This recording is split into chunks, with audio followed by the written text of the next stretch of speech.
Hello friends, स्वागत है आपका अपनी ऑनलाइन क्लासेस के अंदर। बढ़ते हैं हमारे अगले क्वेश्चन की तरफ। What do you mean by the promoter of the company? Promoter भाई कौन होता है कंपनी का? उसकी ड्यूटीज और उसकी राइट्स को भी, उसकी लायबिलिटीज को भी हमको इस क्वेश्चन में एक्सप्लेन करना है। तो स्टार्ट करते हैं इस क्वेश्चन को। सबसे पहले मतलब समझते हैं भाई प्रमोटर होता कौन है। तो promoter means a person who generates the idea of incorporating the company. Company को चालू करने का आइडिया जिसके दिमाग में आता है उसी को हम क्या बोलते हैं? प्रमोटर बोलते हैं। And takes all the effective steps to incorporate, और उसको इनकॉर्पोरेट करने के लिए मतलब उस कंपनी को बनाने के लिए जितने भी स्टेप्स चाहिए वो लेता है, वो उसी को हम प्रमोटर बोलते हैं। तो promoter means a person who is instrumental in bringing into the existence of the company. Company को एक तरीके से चालू करने में जिसका हाथ होता है उसको हम प्रमोटर बोलते हैं। Whether a person is a promoter और not shall be depend on the facts and the circumstances of the cases. ये केसेस से सर्कमस्टांसेस के ऊपर डिपेंड होता है कि भाई प्रमोटर उस टाइम पे किसके दिमाग में कौन सी चीज का आइडिया आता है, उसी के बेसिस पे उसको प्रमोटर की डेफिनेशन मिलेगी। Not defined, the term promoter has not been defined anywhere in the act. किसी पूरे कंपनी एक्ट के अंदर प्रमोटर की कहीं भी प्रिस्क्राइब डेफिनेशन डिफाइंड नहीं है। यहाँ पे हम देखते हैं अलग अलग ऑथर्स ने क्या डेफिनेशन दे रखी है प्रमोटर्स के लिए। तो promoter is a person who originates a scheme for the formation of the company. Company के फॉर्मेशन के लिए जिस स्कीम्स को ओरिजिनेट करते हैं, जो स्कीम्स लेके आते हैं, उन्हीं को हम प्रमोटर बोलते हैं। And makes the arrangement for the advertising and circulating the prospectus and placing the capital. भाई कैपिटल कहीं से भी आए, किसी भी सोर्स से आए, किस तरीके से उसको एडजस्ट करना है, किस तरीके से उसको प्लेस करना है, क्या किस तरीके से अरेंजमेंट करना है, एडवर्टाइजमेंट किस तरीके से करना है, कैसे प्रोस्पेक्टस को इशू करा जाएगा, ये सारी चीजें प्रमोटर ही करता है। A professional is not a promoter. अब यहाँ पे एक टर्म डिफाइन कर रखी है हमने, एक जो प्रोफेशनल है वो प्रमोटर नहीं हो सकता है। तो the term professional shall not include any person acting as a professional capacity. मतलब कोई भी एक प्रोफेशनल वर्क करने वाले को हम प्रमोटर की डेफिनेशन में नहीं डाल सकते हैं।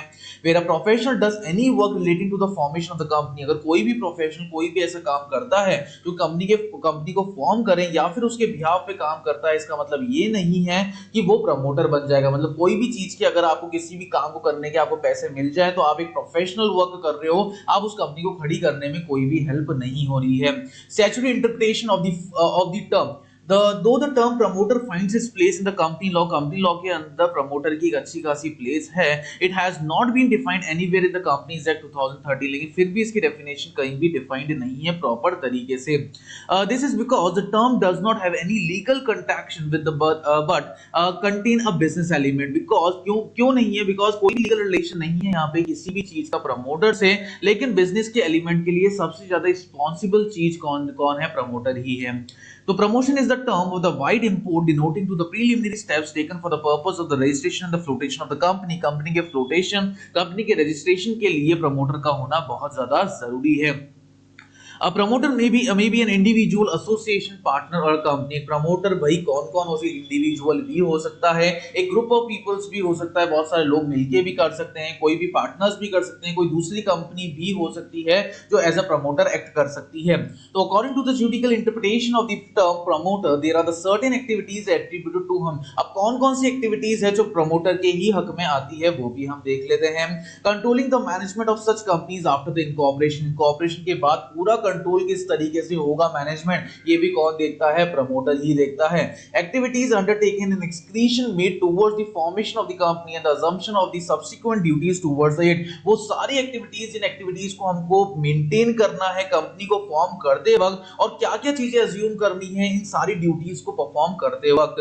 The persons involved in the process of finding the directors को किस तरीके से फाइंड आउट करना है, क्या क्वालिफिकेशन होनी चाहिए डायरेक्टर की जब उनको अपन अपॉइंट करें, उनके प्रोस्पेक्टस किस तरीके से प्रिपेयर करे जाएंगे, कितने एक्सपेंसेस लगेगी, हमारे प्रिंटिंग कॉस्ट कितना आएगा, एडवर्टाइजिंग कॉस्ट कितना आएगा, और भी बेसिकली जो ओवरहेड कॉस्ट है हमारी वो कितनी आएगी, ये सब काम कौन देखता है? प्रमोटर ही देखता है।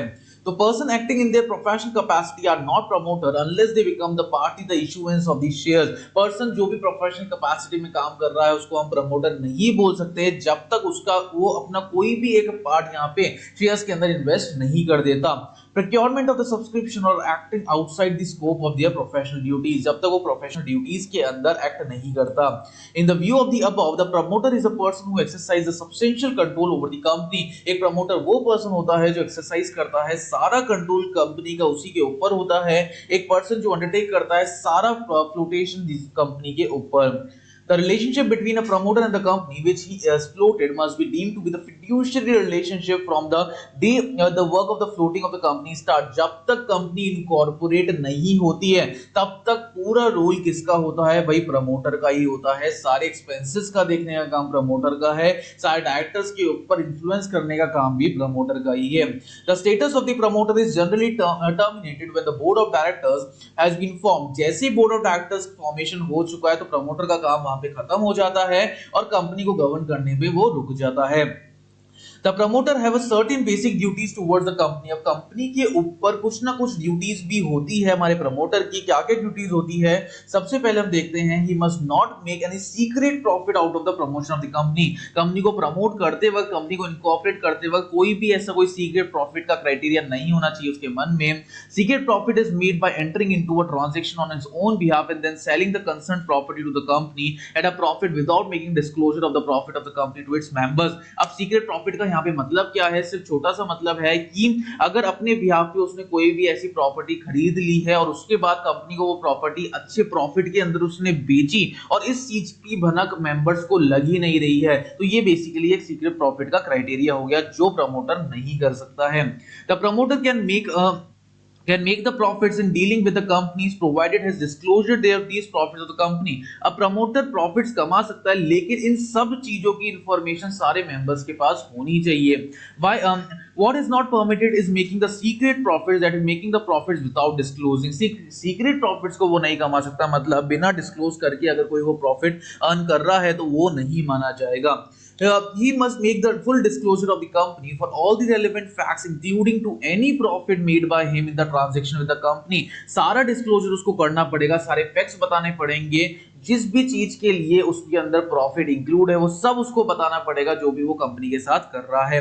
In case of default on any part of the promoter in fulfilling the above duties, अगर ये दोनों ड्यूटीज वो परफॉर्म नहीं कर पाता है तो कुछ ना कुछ पेनल्टीज है यहाँ पे। रिसाइंड और कैंसिल द कॉन्ट्रैक्ट मेड, जो भी कॉन्ट्रैक्ट है वो कैंसिल करना पड़ेगा।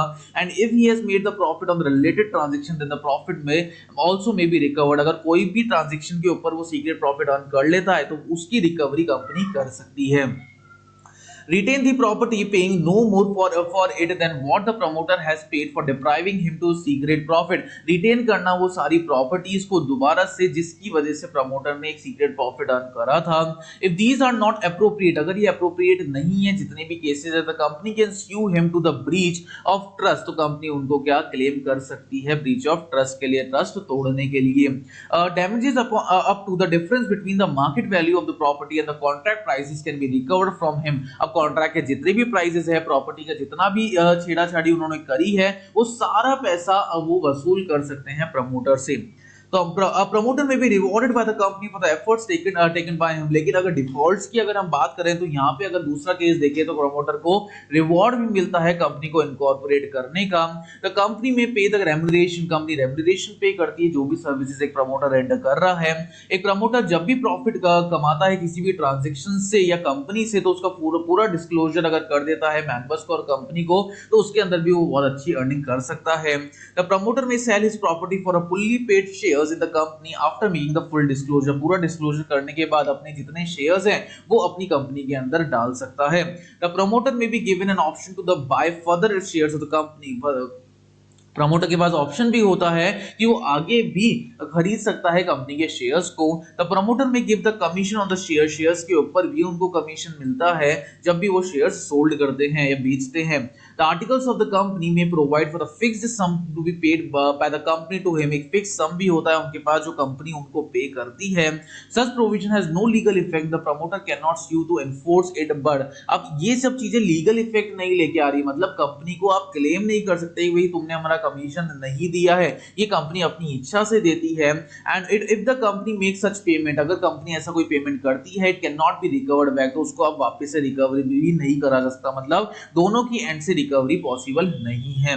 If the promoter fails to disclose the profit made by him, अगर प्रमोटर फेल हो जाता है, प्रॉफिट को डिस्क्लोज नहीं करता या कोई भी फॉल्स स्टेटमेंट सेट कर देता है, अब चाहे वो स्टेटमेंट बेसिकली लॉस का हो चाहे वो प्रॉफिट का हो, कोई भी चीज है तो वो बेसिकली एक लायबिलिटी बन जाती है किसकी, प्रमोटर की ही।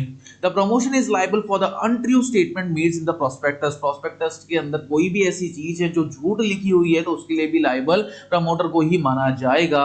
A person who is subscribed for any shares or the debentures of the company on the faith of the untrue statement contained in the prospectus can sue the promoters for the loss or the damages sustained by him। जो भी losses या damages हो रहे हैं यहाँ पे उनको भी sustain करने का right किसके पास है, प्रमोटर के पास है। Liabilities अब देख लेते हैं हम प्रमोटर्स की, भाई क्या क्या liabilities होती है। तो यहाँ पे सबसे पहली लायबिलिटी है डिस्क्लोजर करना सारे प्रमोटर या प्रमोटर्स के ग्रुप को डेट ऑफ इनकॉर्पोरेशन के टाइम पे, शेयर होल्डिंग जो भी है कंपनी की उसके टाइम पे, नेचर भी बताना है भाई मेन ऑब्जेक्टिव क्या है, मेन नेचर क्या है, लोकेशन क्या है हमारे रजिस्टर्ड ऑफिस की, हिस्ट्री कंपनी का हिस्ट्री अगर कुछ है तो प्रमोटर्स कौन कौन है कंपनी के, फाइनेंशियल इंफॉर्मेशन की भी जरूरत है, पास्ट 3 सालों की रिजर्व, सेल्स हो गया, प्रॉफिट आफ्टर टैक्स हो गया, अर्निंग पर शेयर हो गया, नेट वैल्यू असेट्स हो गया। Details in charge in the management of the company, सारी डिटेल्स अगर मैनेजमेंट को चेंज होता है तो कंपनी का सारे होल्डिंग इंटरेस्ट कंपनी के, सारी एप्लीकेबिलिटी या फिर कोई टेक ओवर कोड अगर अप्लाई होता है कंपनी के अंदर तो वो सारी चीजें डिस्क्लोज होनी चाहिए। Declaration confirming the permanent account number, permanent account number का भी डिस्क्लोजर होना चाहिए, बैंक अकाउंट नंबर भी होना चाहिए, कंपनी का रजिस्ट्रेशन नंबर भी होना चाहिए, ये सारी रजिस्ट्रार्स के पास कंपनी का एड्रेस भी होना चाहिए, हर एक प्रोस्पेक्टस पूरा होना चाहिए। स्टॉक एक्सचेंज के अंदर अगर कोई कंपनी रजिस्टर्ड है तो वो भी लिस्टेड कंपनी है तो वो ड्राफ्ट करेगी अपने प्रोस्पेक्ट को बहुत ही सिस्टमेटिक तरीके से। Full particulars of the nature and the extent of the interest, if any, of the every promoter in the promotion of the issuer company or in any property acquired by the issuer company within 2 years or date of the prospectus। prospectus के issue करने के 2 साल के अंदर अंदर सारा nature of interest बताना पड़ेगा प्रमोटर को, सारे प्रमोशन स्कीम्स अपनी बतानी पड़ेगी, क्यों इश्यू करा गया है, प्रॉपर्टी के बारे में हर चीज का डिस्क्लोजर देना पड़ेगा। Any amount of the benefit paid or given within 2 preceding years or intended to be paid or given to any promoter and considered for the payment of the giving benefits is required to be disclosed। सारे benefits जो भी promoters को दिए जाते हैं उन सबको भी कंपनी को disclose करना पड़ेगा। litigation details regarding the promoters and the promoters groups entitled and the details of the contingent liability on the date of the last audited financial statement। जो last financial statement है उसके अंदर भी कोई ना कोई contingent liability अगर arise हो रही है तो उसको भी हमको disclose करना पड़ेगा। In case of any of these entities are listed company, additional disclosure will be required to make as per the DIB guidelines। According to the guidelines ये सारी चीजें disclose करनी पड़ेगी, कोई भी disclosure अगर स्टॉक एक्सचेंज या कंपनी रजिस्ट्रार ऑफ कंपनीज मांगती है तो। A note to the relating promoter contribution, lock-in periods, stating of the date of allotment, date of the fully paid up, nature of allotment, number of securities, face value of the securities, issue price of the securities, percentage of the promoters, हर एक चीज को disclose करना है भाई किस तरीके से हम इशू कर रहे हैं, अलॉटमेंट कैसे करा जा रहा है, राइट शेयर्स को इशू कर रहे हैं, बोनस शेयर्स को इशू कर रहे हैं, कितना नंबर ऑफ सिक्योरिटीज है इशू करने के लिए, फेस वैल्यू क्या है सिक्योरिटीज को इशू करने की, उसकी इशू प्राइस क्या है, प्रमोटर्स का कितना परसेंटेज है इसके अंदर, हमारे शेयर कैपिटल में कितना कंट्रीब्यूशन है, हर एक चीज की एक लॉक इन पॉलिसी है, उसी के बेसिस पे काम करना पड़ता है। Duties to disclose the personal profit, the promoter who purchase the property and then create the company to purchase that property, एक पर्सन जो कि प्रॉपर्टी खरीदता है और क्रिएट करता है कंपनी को परचेज करने में इन्फ्लुएंस करता है, then they must be faithful disclosure to the company. तो ये पूरा डिस्क्लोजर कंपनी के पास होना चाहिए और कंपनी विलिंगनेस एक तरीके से होनी चाहिए कि भाई कंपनी खरीद सकती है उस प्रॉपर्टी को, चाहे उसके अंदर प्रमोटर का प्रॉफिट इंक्लूड हो या नहीं हो। In this view, the promoter have a certain basic duties toward the company firm। अब कुछ बेसिक ड्यूटीज है जो कंपनी की तरफ होती है प्रमोटर की, वो भी देख लेते हैं। वही सेम चीज है, वही सीक्रेट प्रॉफिट वो अर्न नहीं कर सकता है, अगर सीक्रेट प्रॉफिट है तो उसको डिस्क्लोज करना पड़ेगा और अपनी सारी इंफॉर्मेशन, सेकंड पॉइंट हमारा ये है कि अपनी सारी इंफॉर्मेशन को भी पूरा डिस्क्लोज करेगा, सारे फैक्ट्स बताएगा, सारे ट्रांजेक्शन जो भी कंपनी के हक में वो कर रहा है वो सारे डिस्क्लोज होने चाहिए हर एक मेंबर को। और सारे जितने भी ट्रांजैक्शन हैं वो कंपनी के इंटरेस्ट के अंदर ही होने चाहिए। कोई भी ऐसा ट्रांजैक्शन नहीं होना चाहिए जो अनड्यू इन्फ्लुएंस या फ्रॉड को लीड करे।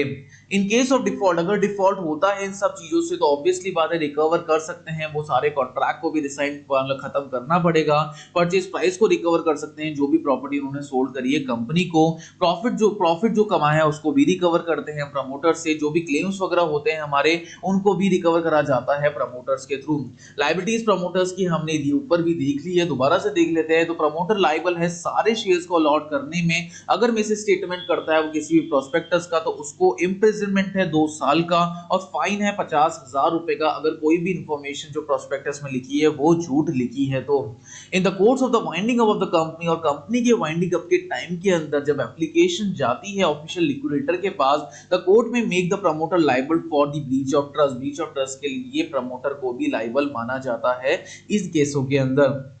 अब कुछ राइट्स देख लेते हैं रेम्यूनरेशन या रीइंबर्समेंट के लिए कोई क्या क्या राइट्स होते हैं प्रमोटर के। तो भाई रेम्यूनरेशन मिलेगा उसको कंपनी से, जितने भी एक्सपेंसेस उसके लगे हैं एज अ प्रमोटर या कंपनी को इनकॉर्पोरेट करने के, वो सारे एक्सपेंसेस का पेमेंट कौन करेगा, कंपनी करेगी उसको। अगर आर्टिकल्स में प्रोवाइड है तो कंपनी उनको रेम्यूनरेशन भी पे करेगी, उनके एक्सपेंसेस का भी रीइंबर्समेंट करेगी। और ये प्रोविजन कंपनी के अंदर कोई भी बाइंड अप प्रोविजन नहीं है, नहीं भी करने का ऑप्शन उनके पास होता है। मोड ऑफ रीपेमेंट का मोड कैसे हो सकता है उनके अंदर, भाई शेयर्स को इशू करा जा सकता है डिस्काउंट के अंदर, सब्सक्राइब कर सकते हैं कंपनी के शेयर्स फ्यूचर के लिए एक फिक्स प्राइस के ऊपर, कंपनी प्रॉपर्टी परचेज कर सकते हैं प्रमोटर की एक अच्छे दाम के अंदर, उनको रेम्यूनरेशन लंप सम के अंदर दे सकते हैं प्रमोटर्स को, कमीशन दे सकते हैं प्रमोटर्स को, और प्रॉपर्टी जो भी परचेज कर रखी है एक अच्छे प्राइस में उनसे परचेज कर सकते हैं। कमीशन पेमेंट, कमीशन के साथ साथ अपने शेयर्स भी बेच सकते हैं प्रमोटर को। तो ये सारी चीजें रेम्यूनरेशन, तो ये पूरा कॉन्सेप्ट हमने डिस्कस कर लिया है प्रमोटर के बारे में। प्रमोटर कौन होता है, उसके मेरिट्स क्या है, डिसएडवांटेज क्या है, किस तरीके से कंपनी को इनकॉर्पोरेट करता है, इन सब चीजों के बारे में हमने इस क्वेश्चन के अंदर डिस्कस कर लिया है। उम्मीद करते हैं आपको बहुत चीजें समझ में आ गया होगा। Thank you so much.